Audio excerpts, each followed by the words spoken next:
Aspire to a clean career, leaving no shame for descendants. Hello everyone. Welcome to Encountering Chinese Case Stories. Cases judged by Bao Gong.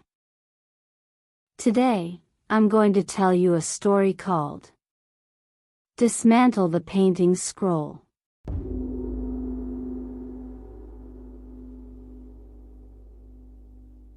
Once upon a time in Xiang County under the jurisdiction of Shuntian Prefecture, there lived a magistrate named Ne Shouqin. His family was very wealthy. His wife gave birth to their eldest son, whom they named Ne Shanji.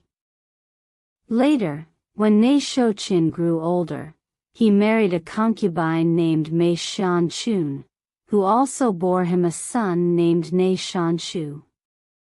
The eldest son, Ne Shanji, was notoriously greedy and miserly. He despised his younger brother and often looked for opportunities to harm him, fearing that their father might leave part of the family estate to his brother after his death. Ne Shouqin, aware of his eldest son's schemes, summoned Ne Shanji when he fell ill. He advised him earnestly. "You are my legitimate son and the eldest, capable of managing the household affairs. I have already made arrangements for the family inheritance. I am entrusting all of our property and land deeds to you. Your younger brother Shanshu, being the son of a concubine, may not even live to adulthood. But if he grows up, I hope you will find him a good wife, give him a house, and allocate a few acres of land so that he can live comfortably. As for my concubine Mei Shanchun, if she chooses to remarry, let her follow her will. But if she does not wish to remarry, let her stay with our family, and please do not mistreat her." Hearing that his father had entrusted the entire family fortune to him with clear terms, Ne Shanji secretly rejoiced and abandoned his plans to harm his younger brother. Mei Shanchun, holding her infant son in her arms, wept and said to her husband, "You are already 80 years old, while I am only 22, and our son is just a year old. Now that you have given all your wealth to your eldest son, how will our child survive when he grows up?"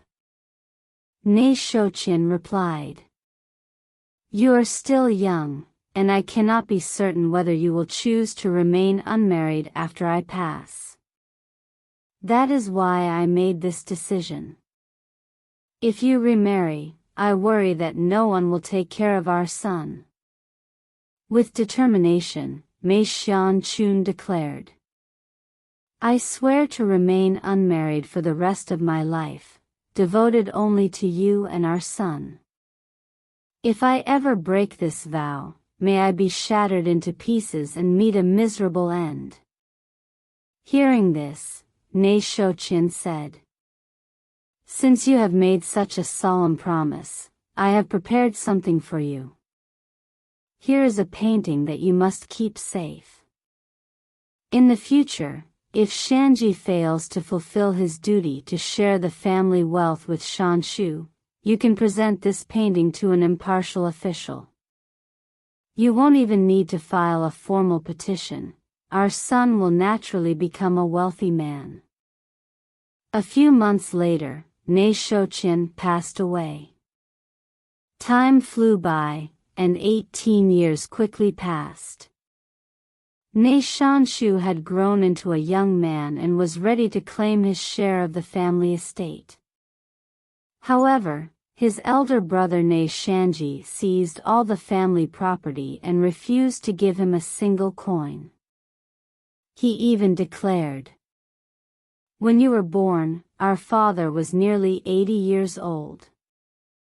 How could he possibly have fathered another child at that age? You must not be his son. Besides, father had already distributed the inheritance while he was alive. What right do you have to demand anything from me? Upon hearing this, Mei Xianchun was furious. She remembered her late husband's will and heard of Bao Gong's legendary wisdom and fairness in settling disputes. Resolute, she took the painting her husband had left behind and went to the courthouse to file a complaint. In front of Bao Gong, she explained. When I was young, I married Magistrate Ne Shouqian, and later I gave birth to our son, Ne Shanshu. My husband passed away when our son was only a year old. Before his death, he instructed me that if Ne Shanji ever refused to share the family property with our son, I should present this painting to an impartial and just official. He said that doing so would naturally secure my son's rightful inheritance.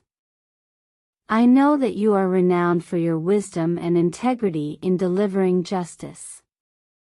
That is why I have come here to file this complaint. I humbly ask you to help me resolve this matter. Bao Gong took the painting and unfolded it for inspection. He saw that it depicted Magistrate Ne sitting on a chair, with one hand pointing toward the ground. For a moment, Bao Gong couldn't discern the meaning of the painting. He adjourned the hearing and returned to his private chambers, where he hung the painting in his study. Staring at it, he pondered deeply.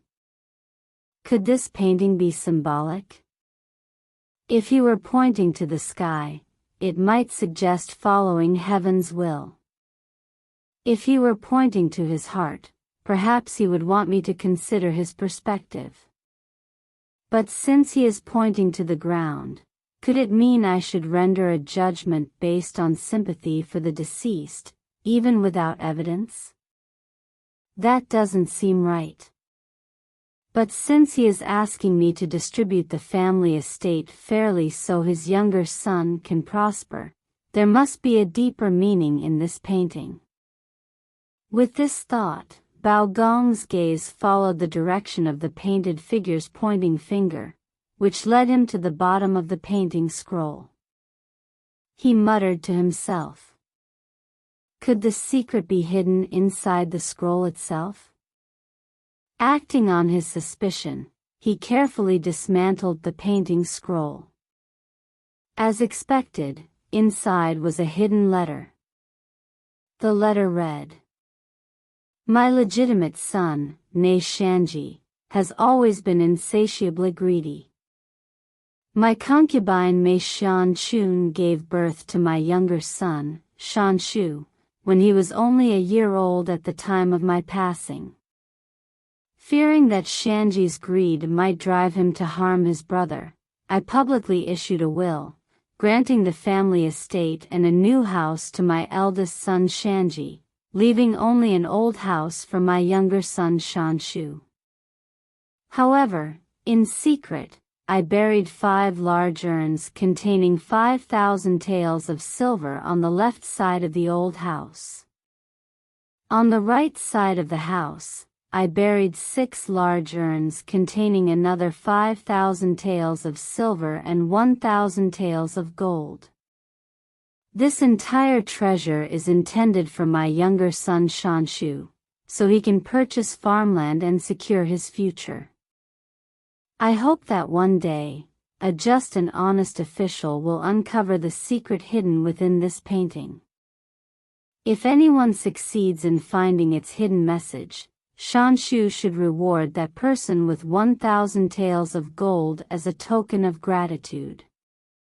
Realizing the full truth, Bao Gong summoned Mei Xianchun and told her.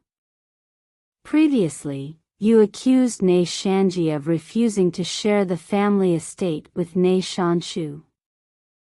I must personally inspect your home to uncover the truth. With that, he led his constable straight to Ne Shanji's residence.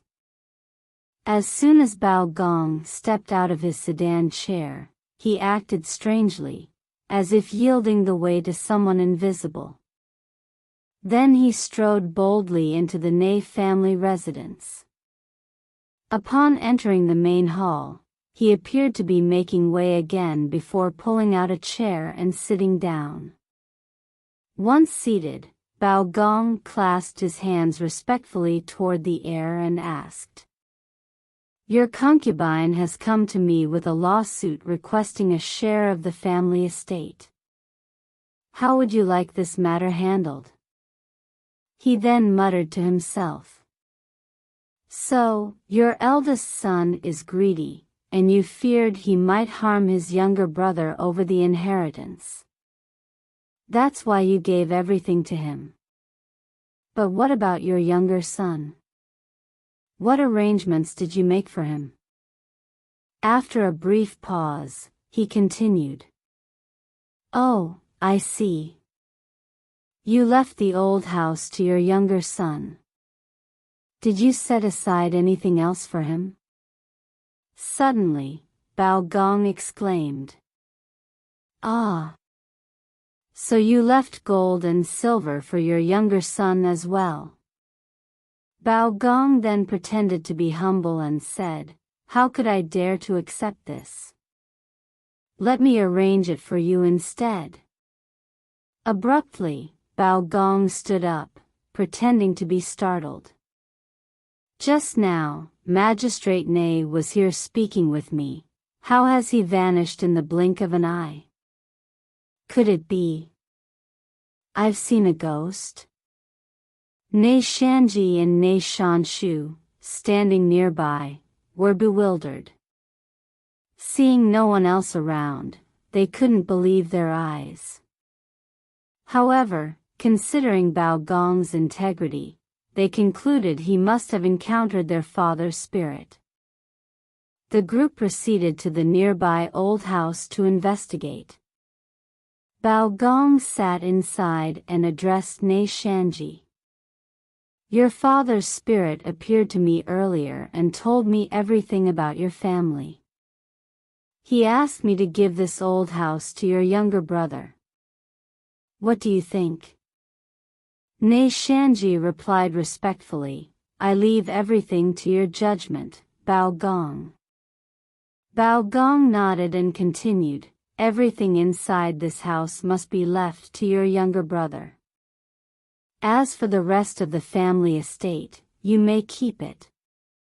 Ne Shanji smiled confidently and said, "This old house is full of worthless trinkets.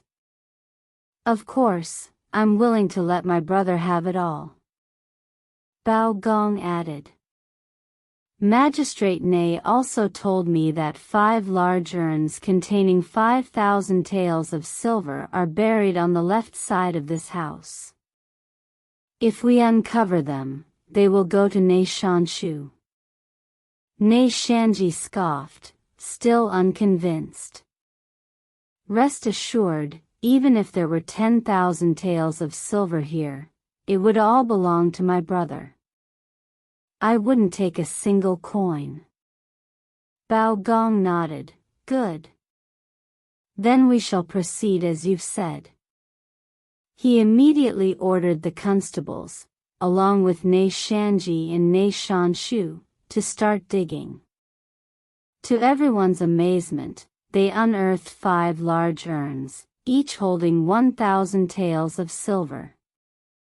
Seeing this, Ne Shanji became fully convinced that his father's spirit must have revealed everything to Bao Gong.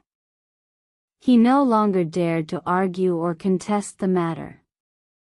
Bao Gong then added, "There are also 5,000 more taels of silver and 1,000 taels of gold buried on the right side of the house.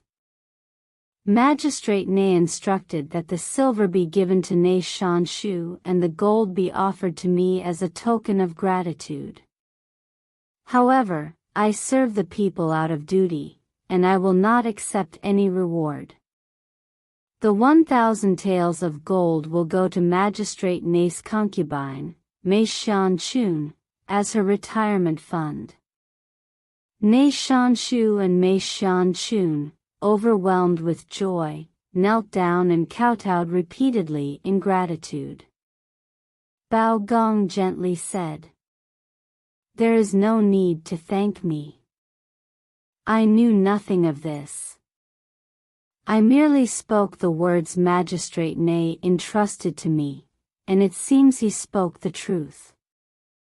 The group then dug up the ground on the right side of the house, uncovering every piece of silver and gold exactly as described. Everyone present was astounded. From that day on, Ne Shanshu and his mother lived in wealth and comfort, while Ne Shanji, firmly believing his father's spirit was watching over him, dared not harm his younger brother. Bao Gong not only resolved the Ne family's dispute but also refused to accept the promised reward, earning even greater admiration from the local people for his honesty and impartiality. Alright. That's all for today's case story. Dismantle the painting scroll. If you enjoyed it, please give it a thumbs up and subscribe. Please also encourage everyone to comment and share more. We'll see you in the next episode.